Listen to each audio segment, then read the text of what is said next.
All right. Hi, everybody. So, if you have questions, please feel free to jump in. I don't have a problem with that. So I wanted to, what we're going to be doing is we're going to be talking about imposter syndrome, but I wanted to sort of tell you a story first and why this is called the Noodle necklace.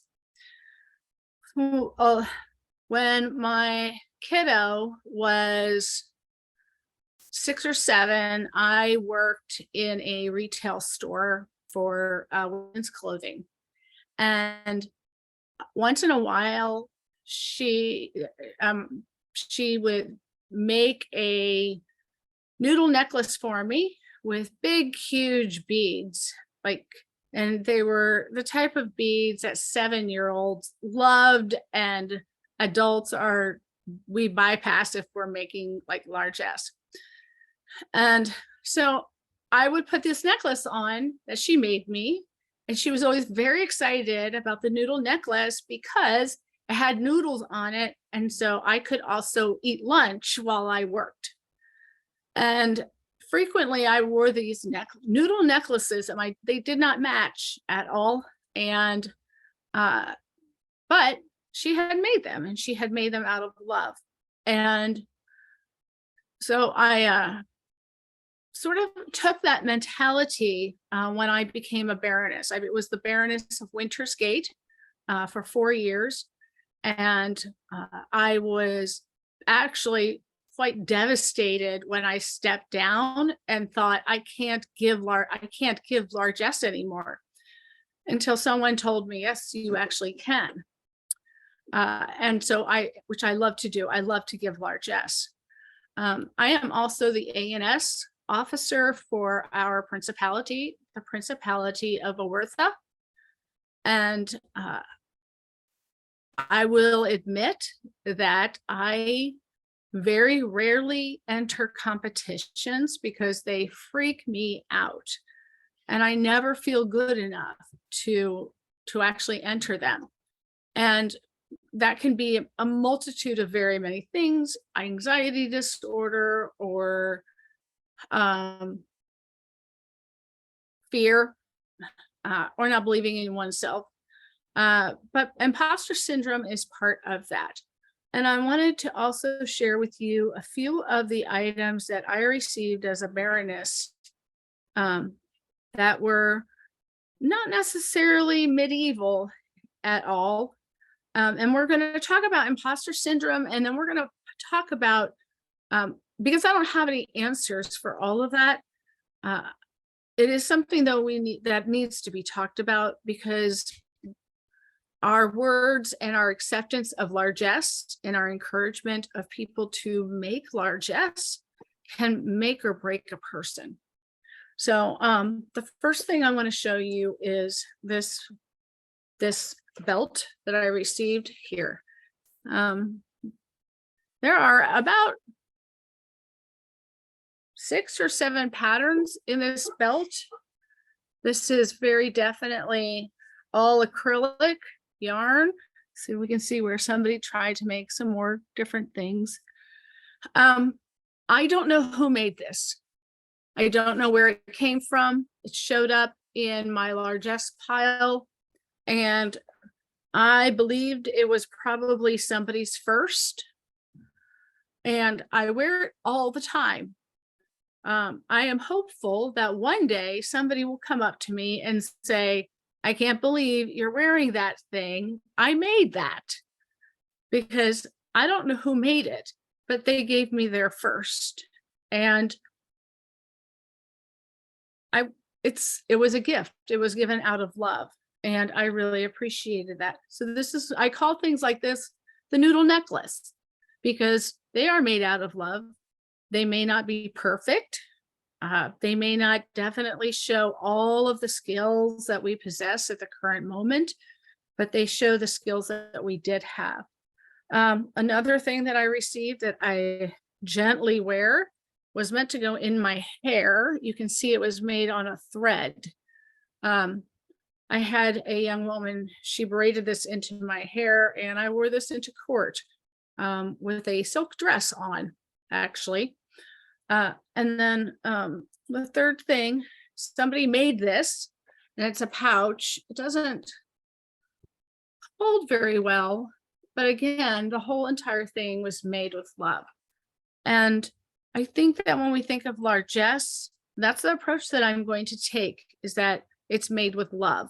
And it's made also with fear, and the fear of rejection. If you go into your the link at the side here into the document, I'm going to be talking a bit about imposter syndrome. And once we get that definition down, what I would like to do is talk about ways that we can be a bit more inclusive when people are making largesse.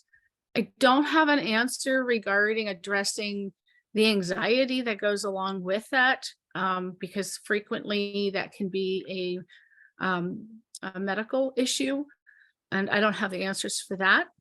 But I do have some suggestions on ways that we can encourage our populace to be a part of largesse, and ways to overcome some of the imposter syndromes. And we're going to go through those imposter syndromes.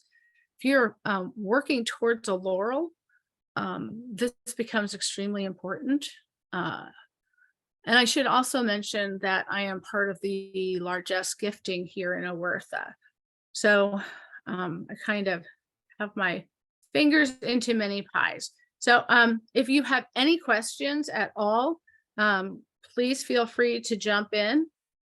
And let me see if I can't pull up my document while I'm doing this too. All right, I got it. All right.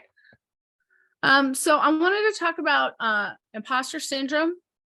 The first thing with imposter syndrome to know is that it is a psychological occurrence, which it's an internalized fear of being exposed, feeling like you just don't belong. We've all felt like we just don't belong. And this goes beyond that. It goes into that fear that you're going to be found out, that fear that what you have is never going to be good enough. And it can stem from strained relationships. It can actually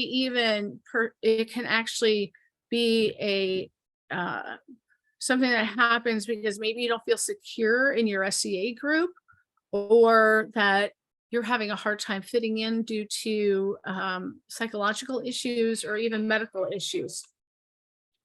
So there are 5 different types.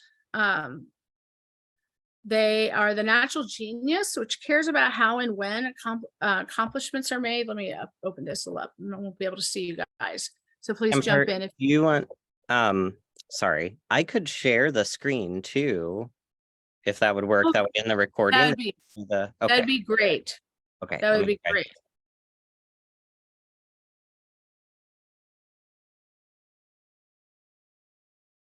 Awesome, love it. Thank you so much. Let me see if I can get that. Perfect. Thank you. You're amazing. All right, so a natural genius cares about how and when accomplishments happen. For the person who is experiencing imposter syndrome, it's our competence. The competence is measured in speed. Did I pick this ability to weave up fast enough? Am I good enough? Do I have a natural affinity to it?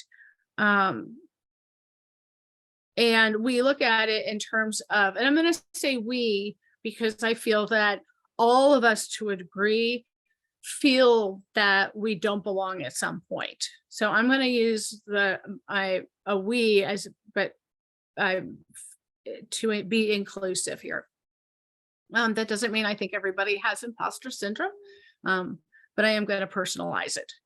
And we've all sort of been there. We make this crocheting was my thing. I thought for sure I was going to pick it up with ease, and I picked this thing of like mutated ball of whatever. and it just didn't work out. And I sort of felt like I should have been able to understand that, but I just didn't. The perfectionist on how something is done, how the work is conducted, and how it turns out. And it's all about the process of making it. If there is a single minor flaw in it, then it is a devastating thing. It fills us with shame, and we concentrate on that one missed stitch, and that's it. The expert is on what and how much you know and you can do.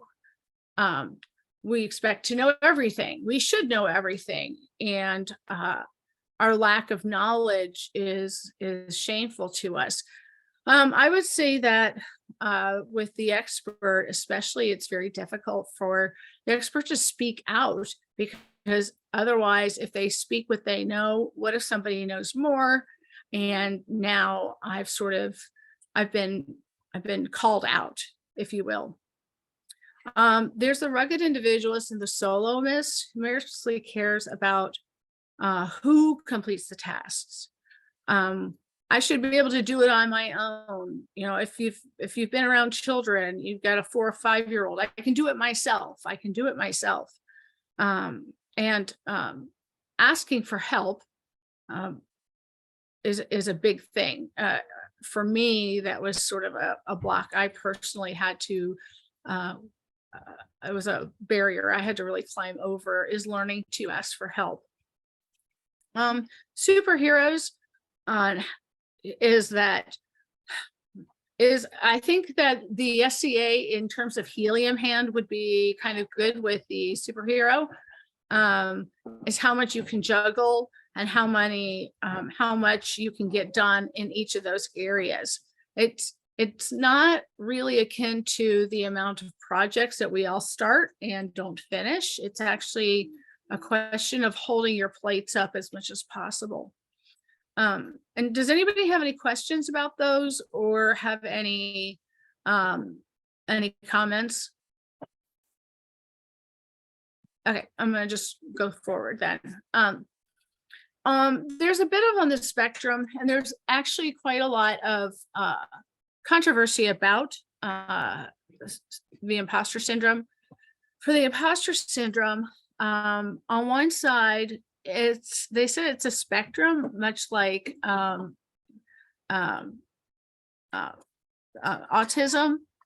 So it's not binary, but it can help us to move forward or seek to accomplish and to master a craft, which is fantastic when there's a positive for it.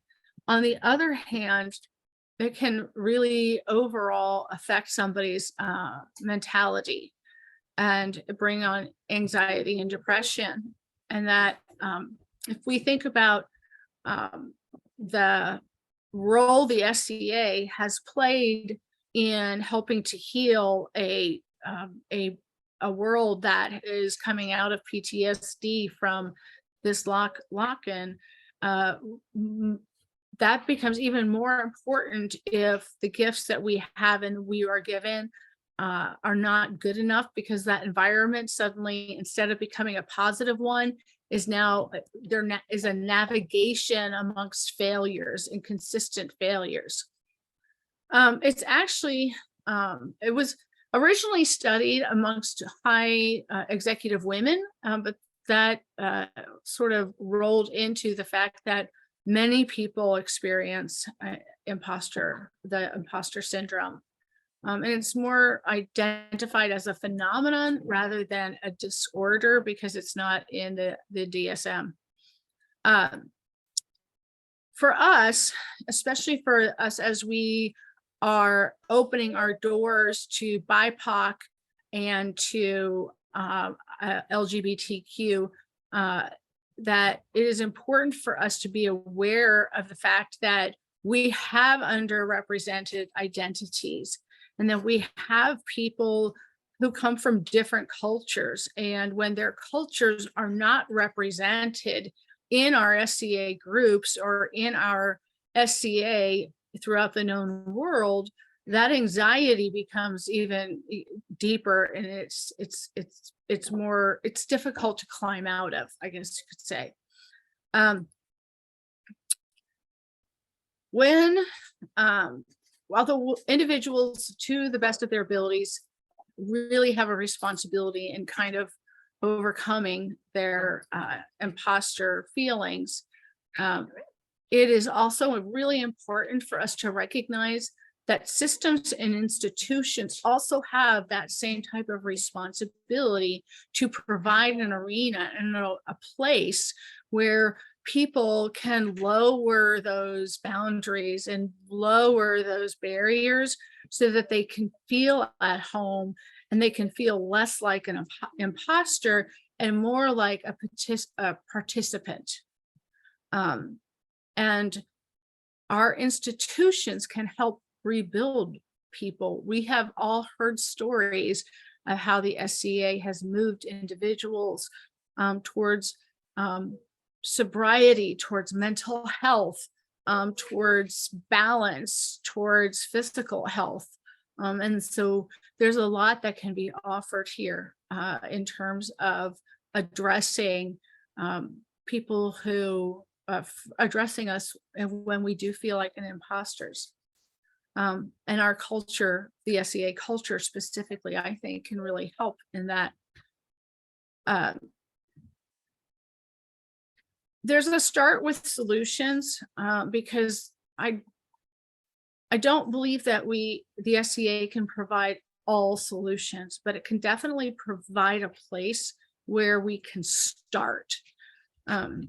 Identifying racism, identifying genderism, creating spaces for underrepresented people, leveling the playing field so that all people can participate, all people can achieve something, and that those systems are not held over the heads of individuals who are struggling. And we need to embrace that. I think that the microaggressions, and we've all faced them to a degree, and the dynamics within gender and racism, a lot of that, once it's addressed and called out, I think that the SCA will be better, and we can identify those. Now, any questions before I move into how imposter syndrome and largesse kind of go hand in hand at all? Okay, so one of the things with largesse that I really love is one, gifting.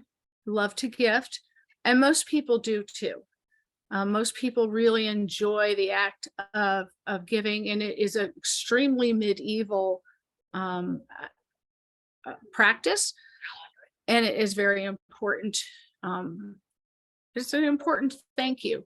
But what happens when somebody gives you a basket of largesse and it's filled from Bed Bath and Beyond, and nothing in it is medieval, and you're looking at this basket thinking, I can't use any of it, or somebody's idea of medieval is a giant belt buckle with rhinestones in the shape of a butterfly. Is that necessarily, I mean, how do we then balance the medieval against these gifts that are given with love? Because let's face it, if you don't wear that noodle necklace butterfly, at some point, somebody's going to know it, and it's going to affect them negatively because they're going to see their gift not being appreciated. One of the ways that we've dealt with that in Oertha is so I'm going to let you in on a top secret clearance level information, is that our Largesse Society is anonymous. And so when we give largesse, it doesn't have a name attached to it. It's just given by the Oerthan Largesse Anonymous Society. And we kind of all make a joke about it. when we renew our guild. But what it does is that on one hand, it takes away the pressure, so that if something is not perfect, it's still okay. The downside, pros and cons of that is that a name is not attached to the largesse. But how then, I guess, I mean, I would like to hear from you all, is how do we then encourage largesse and encourage the making of skills, appreciate the artisan that may just be starting and make a 7 patterned belt? How do we then incorporate that and recognize that when people are giving us largesse, one, we don't know whether or not they are feeling anxious over the largesse, and two, then what do we do with it? What do we do with the giant butterfly buckle belt? And so I would really open this up because I would love to hear your ideas. And I think this is where, for me personally, I don't mind presenting information, but I really love hearing from everybody else, because we all have, I'm sorry, my Malamute's trying to break in.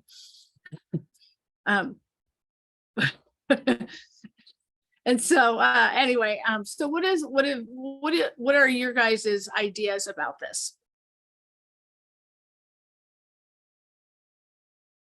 Anybody? I was going to try and type it, but I'll just speak up. Okay. So what if we took some of the pressure off of being in court? So like, what if their anxiety or whatnot prevents them from giving you such items in person in court? What if you made it a little less formal? Or you continue the anonymous like you are now, but have an unofficial meet and greet with the creators later. That's a great idea. I really love that. Has anybody here done that by chance? No, I'm still very new. You're still very new, but that is a fantastic idea. Is it Revna or Revna? Yes. Revna. Yeah, I think that's an amazing idea. That would very definitely take a lot of the pressure off of people and just do a meet and greet. Anybody else? I know I am the emissary, but I have experience having watched someone who's recently taken over making site tokens. And there is anxiety in meeting the expectations of someone else. Like I watched as this person had discussions with the event coordinators and trying to include the royals just stepping up. I think some of the pressure comes from the fact that for some of these things, the whole kingdom, right? So when you talk about site tokens, that's something that 300 to 500 people are going to see and get. Right. So maybe like an idea I was just watching this before is have it be part of the process when you're like setting up an event to have a one-on-one with an artist for site tokens or for whatever largesse you need. I mean, they're on computers now. We can FaceTime, right? Right. So just having like a 5-minute conversation person to person and just take all of that, like Revna was saying, take the formality out of it. That does take a lot of the pressure out. And that's a really good point, especially that's a lot of site tokens. Yeah. Colden or Stephanie, do you guys have any ideas moving forward? I didn't, but as an artisan myself, I guess just as a hobbyist artisan, yeah, it's certainly thought provoking as far as, I certainly have not given anything that I've ever made to anyone yet, probably just for that reason, because I am still learning and somewhat new to the SCA as well. So yeah, thought provoking, but I don't have the answers yet. Stephanie, do you have anything? No. Okay. I think all of these are really good ideas. I think that maybe, Colin, you mentioned being new to the SCA is maybe asking someone to help out in terms of those gifts. And So that H word is actually really hard for a lot of people, asking for help. yes, I'm among those. I believe it is very much so. However, talking to your autocrat about site tokens or about things sometimes can help.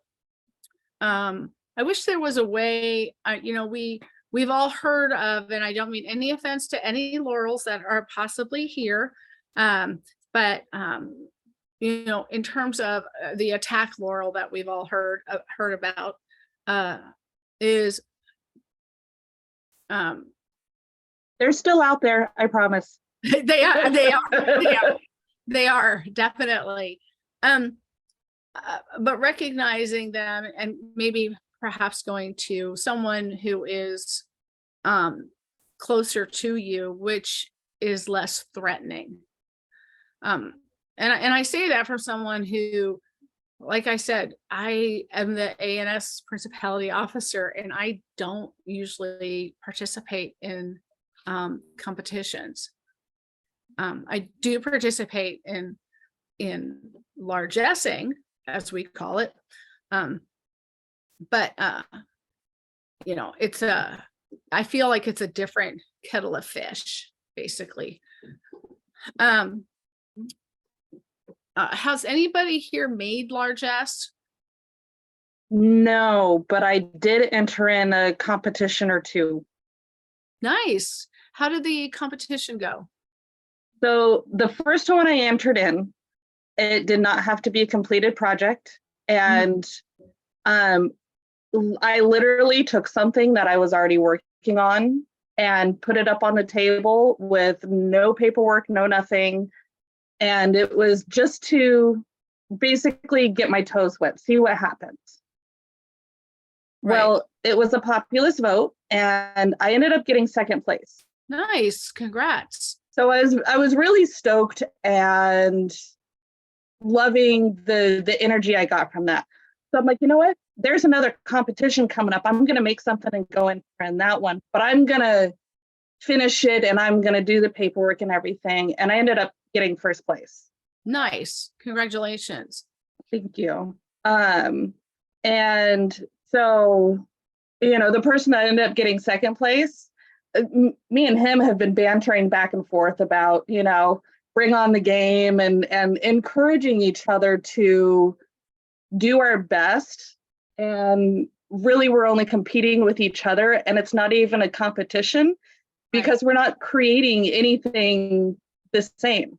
They're doing completely different items than I am. So we're still really only competing with ourselves. Nice. That's good. Awesome. But to go back to the laurel thought of, the attack laurels are still out there. That's actually what I'm trying to do is I'm trying to get a laurel so I can show people that, no, you can have a goofball laurel too that appreciates every level of the creation of every creation. Right. But yeah, that's I think those are fantastic. I know we've done a few largesse making classes, and then at the end of the class, all the largesse finished projects are put into one basket, and then everybody's name is put down on there, and that has helped a little bit. I'm not going to say it's not all fun in the sun, largessing, because we still have that anxiety from a lot of people. But I would say that it is like you feeling like, oh, I can do this. I've got this. I think that's something that we as a SCA really want to populate within individuals. So that we can move towards that idea of modern into more of the medieval. Maybe recognizing the steps. Revna, how long have you been in the SCA now? So I actually went to a few events like 15 years ago. Mhm. And then I've only recently been back. Right. And I've only gone to, I think it's 3 or 4 events now. 3. Oh, wow. Okay. Okay.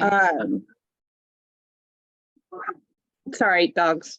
I'll turn off the thing. Oh, don't worry about it. Mine are my Malamute's screaming in the background because the world is ending. Colden, how long would have you? been- Oh, sorry. Go ahead. Well, I was going to say, I think you had mentioned that Largesse making like sort of meetup kind of situation. It just sounds so amazing to be able to, especially for someone like myself, who's somewhat new and who I don't really have a specialty quite yet in really any of the areas. And like, what a fantastic way to get together, meet new people, and build skills in sort of like making something that maybe I wouldn't otherwise make. So could you talk a little bit about how you kind of jump started that, or yeah, how you planned one of those and got them started? That sounds so cool. The anonymous one or the class? Kind of, well, I think the class where everyone would get together, you said, and like make Largesse together. Right.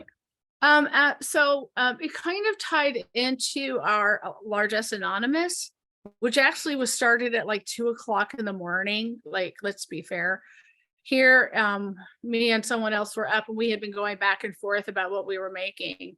And we were going to largesse somebody. And so part of that, it was,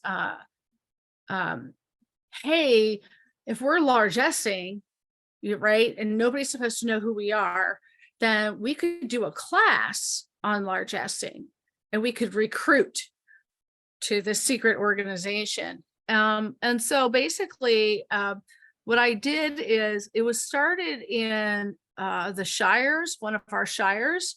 Originally, the class was supposed to go in there, and I looked actually on Pinterest to find some of the largesse items that would be easiest and that would be quick to make. Viking beads, rings, earrings. I noticed your beautiful earrings, Colden, and needle books, things that could be made simply and with a lot of success.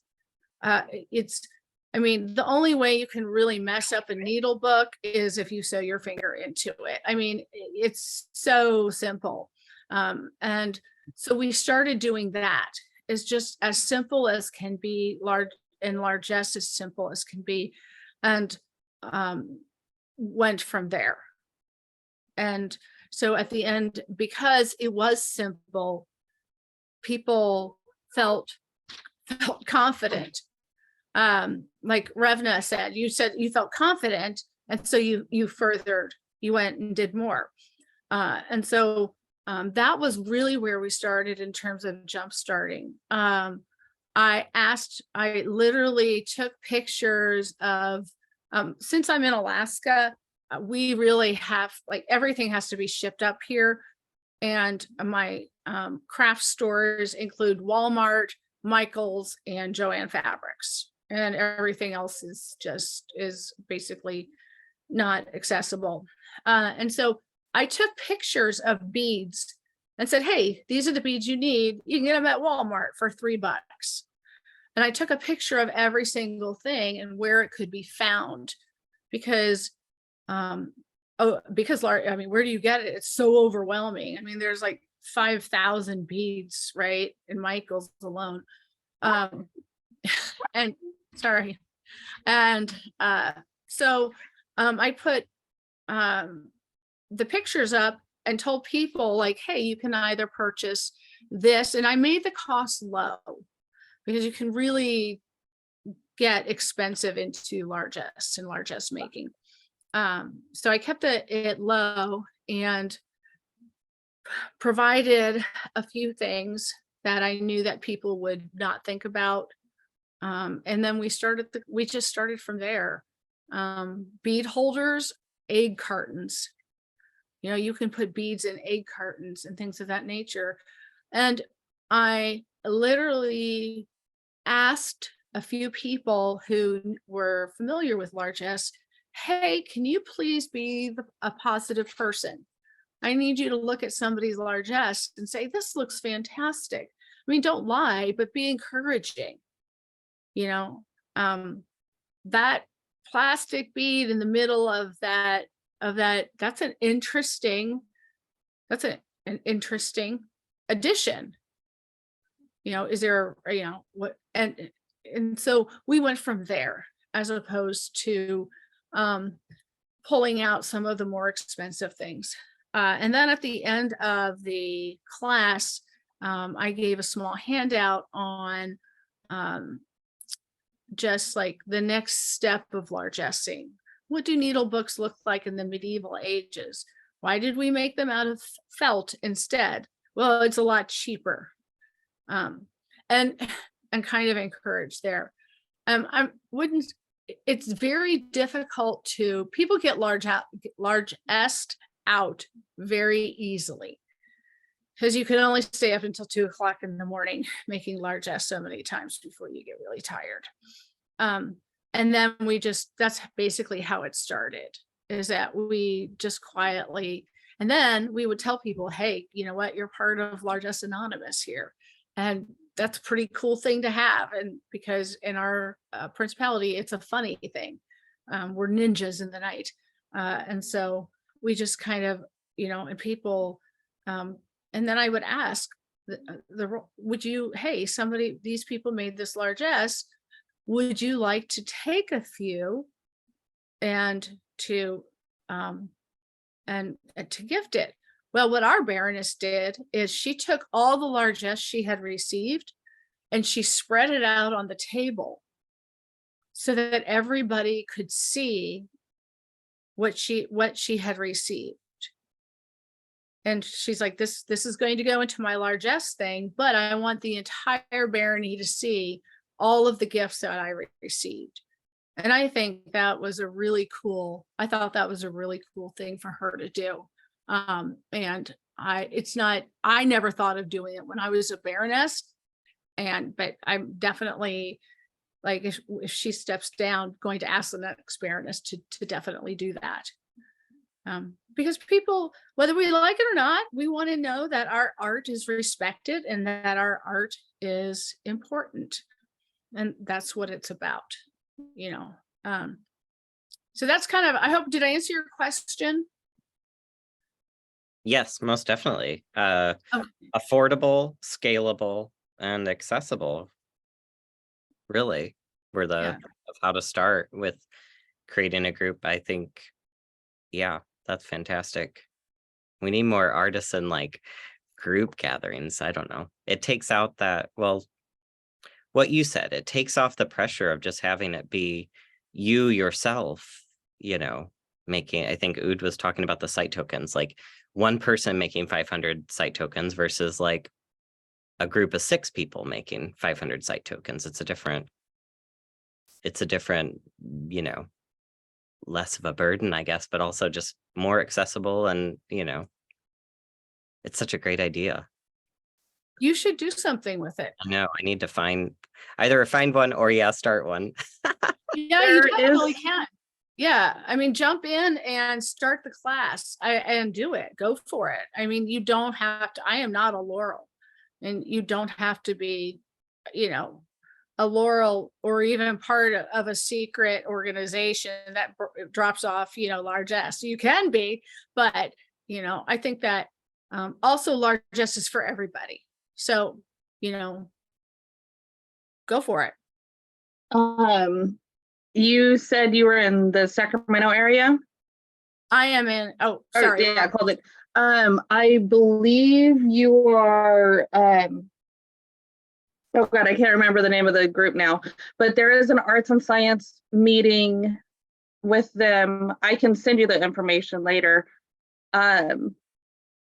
But they meet, I think it's the third Thursday of every month. Oh, And yeah. if you're, Well, if you're send in it the my way. I don't Sacramento, want to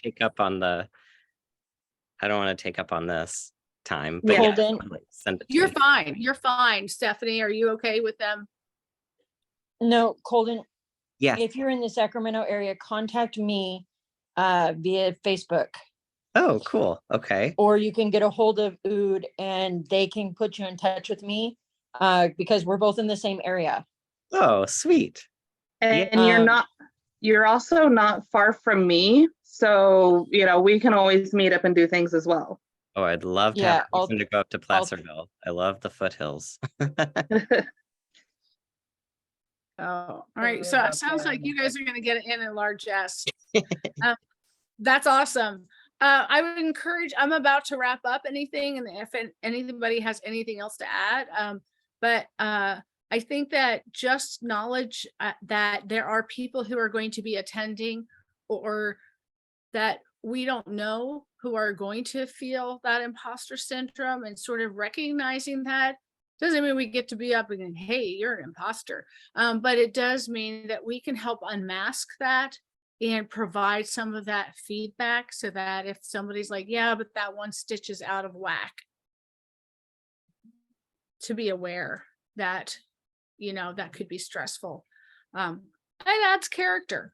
So instead, but sounds like you guys have already networked, which is fantastic. And I'm very excited about that. I wish I was a little closer to be able to be a part of that.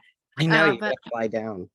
Yeah, but right, I have to take care of a dying Malamute outside. who- Life is over because she's outside. So, So neglected. yeah, so all right, guys, thank you so much for participating. I am on Facebook under if you type in Campestra. Please feel free to reach Spell that, out. Your name is not Compassion. That's how the caption said it. It is. Here, I'll put it in. Thank you.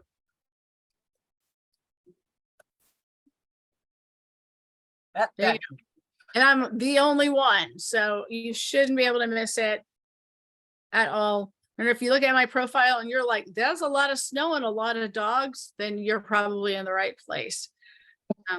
So yeah, if you guys feel any need to reach out or network or anything of that nature, please feel free to do so. If anybody's going to be at On Tier War, please stop by the volunteer tent. I'd love to say hello to anybody. So thank you all so much for coming. I really appreciate it. Thank you. you. All right. Oh my goodness. All right. Bye, guys. And Ood, thank you so much for signing. You are so welcome. Thank you. And your love input. guys.